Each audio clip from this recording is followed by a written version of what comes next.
સુરતના ચોક સિંગણપુરમાં અસામાજિક તત્વોનો આતંક, મહિલા બુટલેગરના સાગરીતોએ 20થી વધુ વાહનોમાં કરી તોડફોડ. સુરતના ચોક સિંગણપુર વિસ્તારમાં રાત્રે 8 થી 10 બાઇક સહિતના વાહનો પર ફટકા સળિયા લઈ નીકળેલા અસામાજિક તત્વોએ પહેલા સિંગણપુર ગોવિંદનગર વિસ્તારમાં વાહનોમાં તોડફોડ કરી, બાદમાં ચોક બજાર બહુચર પાસે તોડફોડ કરી કેટલાક લોકો પર હુમલો પણ કર્યો હતો. અસામાજિક તત્વોએ 20થી વધુ વાહનોને નિશાન બનાવી આતંક મચાવતા ચોક અને સિંગણપુર પોલીસનો મોટો કાફલો ખડકી દેવામાં આવ્યો હતો. સિંગણપુર વિસ્તારમાં રાત્રે ખુલ્લી તલવાર સાથે ટપોરીઓએ આતંક મચાવ્યો હતો. વાહનોમાં તોડફોડ કરી ટપોરીઓએ આતંક મચાવતા લોકોમાં દહેશત ફેલાઈ ગઈ હતી. સિંગણપુરના ગોવિંદનગરમાં ડીજેમાં થયેલા ઝઘડાની અદાવતમાં વેટરોડ બહુચરનગરના માથાભારે તત્વો બેફામ બન્યા હતા. રાત્રે 9 વાગે ગોવિંદનગરથી લઈને બહુચરનગર સુધી રોડ અને સોસાયટીમાં પાર્ક થયેલા વાહનોનો ખુરદો બોલાવ્યો હતો.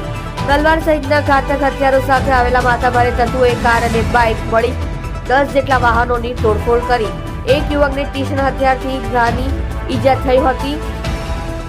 સિંગણપુર પોલીસે ગુનો નોંધી તપાસ હાથ ધરી હતી. મહિલા બુટલેગરના સાગરીતોની ફિલ્મી સ્ટાઇલમાં ધમાલથી લોકો દંગ રહી ગયા હતા.